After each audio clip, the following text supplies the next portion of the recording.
2025 ended on an optimistic high with teasers laid out for the upcoming year. If one thing was certain, all these big tech companies like Google, Microsoft, Nvidia, Meta, and others ensured that they laid the groundwork for securing the most important fuel for running your AI systems. What am I talking about? Power. And how do you get them? Data centers. Wait, so why does this matter to you and me? I'll tell you why. Okay, so what is a data center? Data centers are like factories for the AI age.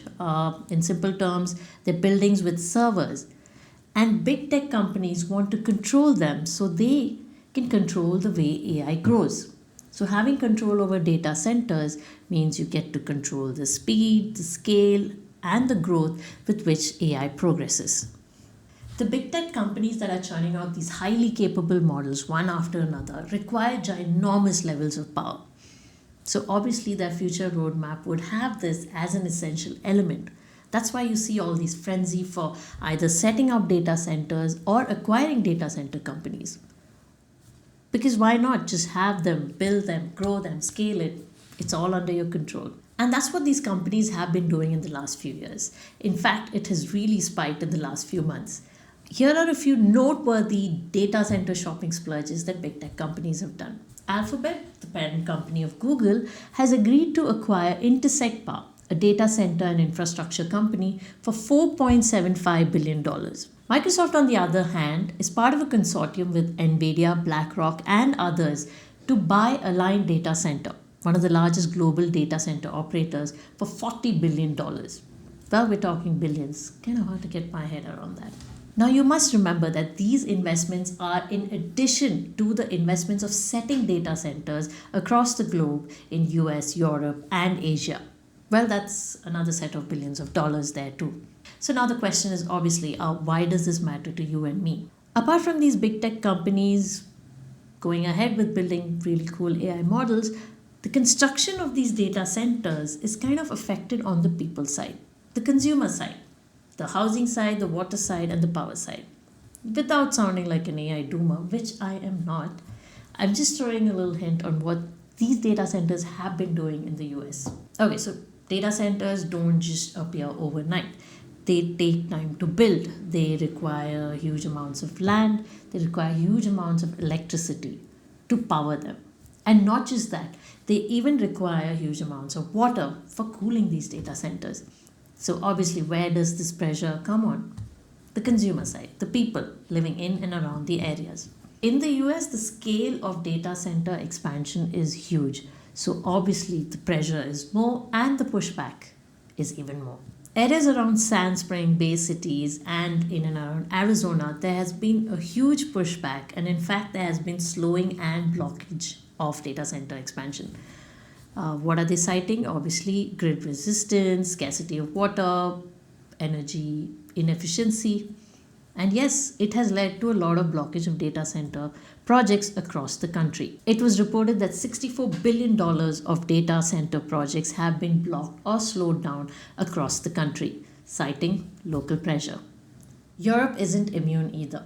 Cities and areas around Dublin, Amsterdam, and London have faced a similar situation, with a lot of delaying and blockages of data center projects. Well, EU being EU, no surprises there. But what about India?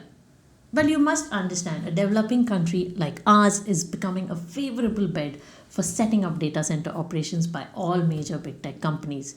You have your Google, Microsoft, Meta, who have already committed to invest tens of billions of dollars in India for scaling AI and, of course, building the infrastructure. And not just that, state governments are actively competing to attract these data center projects in their state.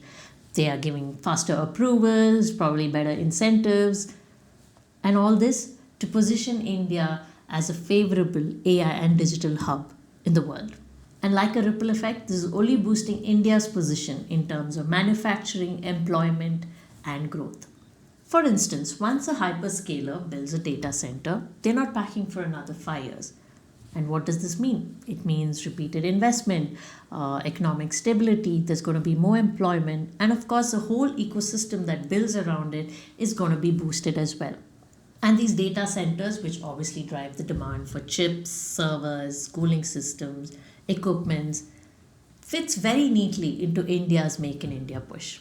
So these data centers are coming up. But the bigger question is, how are we going to power all of them? Because that's where the pressure on power grids come up. And this is where India is thinking way ahead to ensure that we don't have any form of power shortages if we are allowing AI to grow at super speed. In comes Project Shanti. Project Shanti is essentially opening up the nuclear energy sector to private players, something which was largely controlled by the government till now, but at the same time ensuring that they have majority control and oversight over these companies. By opening up nuclear energy sector to private players, at the same time having a government control, India is ensuring that we are securing our baseload power capacity. And this is not just to power homes and industries, but also ensuring that your AI workloads and AI infrastructure work smoothly without any power shortages. So, in short, India isn't just attracting data centers, it's also ensuring that the powers required to run these data centers are also intact. So, when we get excited about AI, better models, faster systems, bigger breakthroughs, we kind of don't see what's underneath all of this. Data center, power, future planning. Around the world, we're already seeing what happens when infrastructure is not able to keep up. But in India, we're having a different approach. We're not just building our data centers, but we're also ensuring that the power required is also met. That is some future planning. And that's where conversations around energy like Project Shanti actually matter. In the long run, this is tying up innovation with convenience. So in the long run, when advancements happen, consumers like you and I are not affected. If this episode helped you see the AI story a little differently, do like the video and share it with someone who's curious about tech. And don't forget to subscribe to Tech Brew with Vandana Nair. I'll see you in the next one.